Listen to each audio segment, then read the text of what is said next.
You put the sweat equity into this, you give up your time.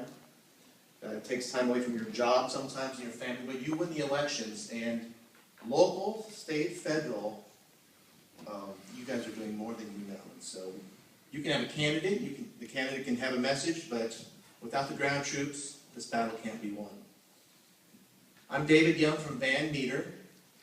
Was born and raised there, graduated from Drake University, and for the past 7 years I have been Senator Grassley's Chief of Staff. I tell you, there's nothing more that can put you in touch with Iowa than when you are working with Iowans, and you're in meetings with Iowans every day, hearing their concerns, their problems with the EPA, or Social Security, or any of the multitude of other hundreds of federal agencies, and fighting on their behalf, and sitting in meetings with them and seeing faces of farmers and small businesses where they're saying, the government's coming down on me. Taxes are too high. It's killing my business, these mandates.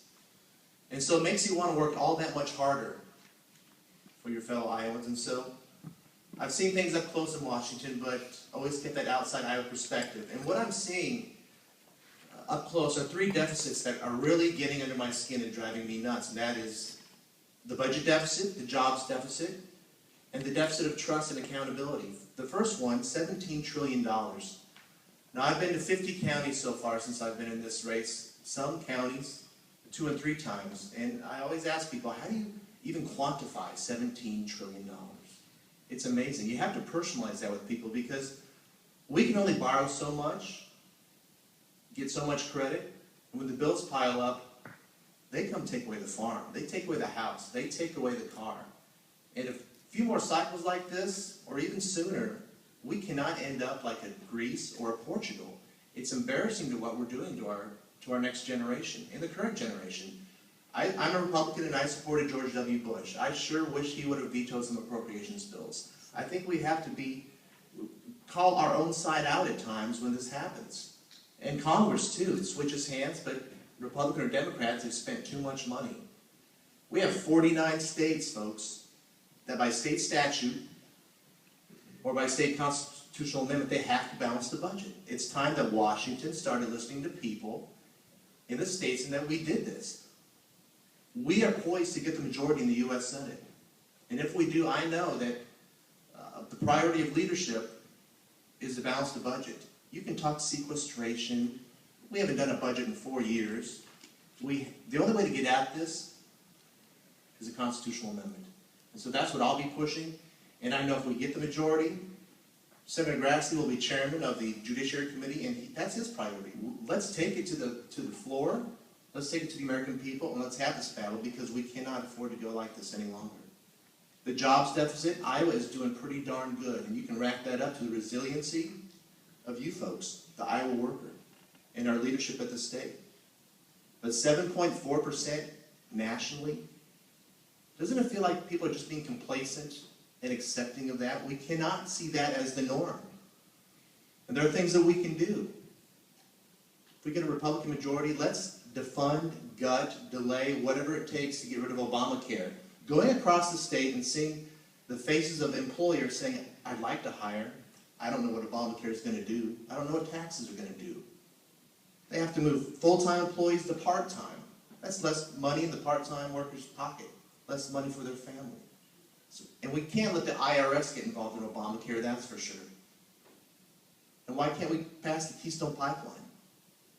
That's not even taxpayer funded. All the president has to do is say yes. That's 830,000 barrels of oil a day. Those are jobs. The president says, oh, 50 to 2,000 jobs, come on. Even his own State Department says that's 42,000 jobs. That's energy security. We need to pass that. And climate change and his cap and trade scheme that he wants to put over at EPA, ridiculous. If we're going to have that debate, have it on the floor of the U.S. Senate and the U.S. House. But I tell you what, this administration likes to tuck everything over in an agency and then just by mandate, just throw it on the American people. That hurts farmers. That hurts manufacturers. That's going to drive up your power rates. It's going to hamper our economy still. And tax reform, that'll help the economy out and give us some jobs. We need to flatter, fairer, simpler. Let's have the whole debate.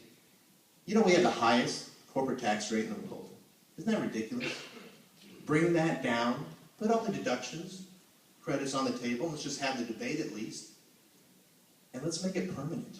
I've met business owners who have capital. They want to play in this economy and create good middle-class paying jobs, but you know what? There's no certainty. You have 1-2 year patchwork tax bills.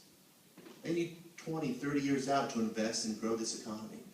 So let's have that debate. It's our money. It sometimes feels like we're working for the government. They need to be working for us. And then that last scandal, or the last deficit, the deficit of trust and accountability, the president says these scandals are phony. Benghazi. Tell that to the families of the 4 patriots that died defending this country, or trying to, or serving this country at least. That's not funny. Fast and Furious. Tell that to the family of Brian Terry. It's not a phony scandal. And the IRS, we need to end the IRS as we know it, that's for sure. And that's to be an intimidating agency, a bunch of jackbooted thugs who try to tell religious folks, Tea Party folks, conservatives, that their ideas of donating marriage. We want to know what you pray. That is ridiculous.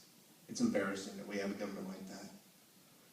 The great thing about Congress is the Founding Fathers gave us powers of oversight. You don't need to pass a bill or an amendment to get in there and start shaming government officials. I don't care what side you're on, Republican or Democrat. What's wrong is wrong, and what's right is right. And Iowans know that, and we'll call it out. But we have the power of oversight. Hearings, shaming, working with the media, the letters, the tools we have in the Senate to hold nominations or to fund. We need to get our country back on track in terms of folks in the Republic starting to trust their government a little bit more. So those are the 3 deficits that I want to tackle. And through my service, already working for Iowans in the Senate, I quit my dream job as Chuck Grassley's Chief of Staff because I want to give back more. I want to make sure the American dream is there for the next generation. I've got experience in the Senate. I know who to work with and who not to work with. I know Iowa, having worked for them for so long, and I know the issues. And I've got the courage and leadership to take on these things. So I'm asking for your support. YoungForIowa.com is my website. You can follow me at Twitter if you are a Twitter person, at YoungForIowa. And follow this campaign, the primary, because, like Scott said, and Senator's husband said, there are other people in this. We can win this seat. Bruce Braley is vulnerable. He's sitting there all alone, untested. We're going to test each other. We're going to sharpen each other. We're not going to bloody each other up. Bruises heal, and we're going to come out of this primary, and this race is winnable. And Iowa can finally get a vote that counts, because for too long, Grassley and Harkin have been canceling each other out. So Iowa needs a vote in the U.S. Senate. We can give them a Republican vote, because if we can elect Branstad, Northey, Grassley, statewide Republicans and others, then we can get another Republican senator. So let's get in there and do it. I appreciate everything you do, and I appreciate the party. Thank you, AJ and Steve. I'm looking for your support. I'll be sticking around if you want to talk. Thank you.